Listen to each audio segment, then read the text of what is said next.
Okay, this is just a quick demonstration on how to make text size changes if you need to adjust the annotations larger or smaller.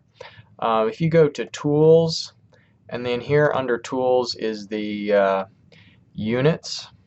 That's, by the way, if you went to Tools, then it would be under Options. So Tools, Options, and then, no, not Units, sorry, Drawing. And then it's these annotation multipliers. Like, let's say that these circles are bigger than I want them to be, then I could just use this multiplier. I could put 0.5 and apply that, and then it makes the circle smaller. Or likewise, if I wanted to change the text size, I could go to these options and then the drawing.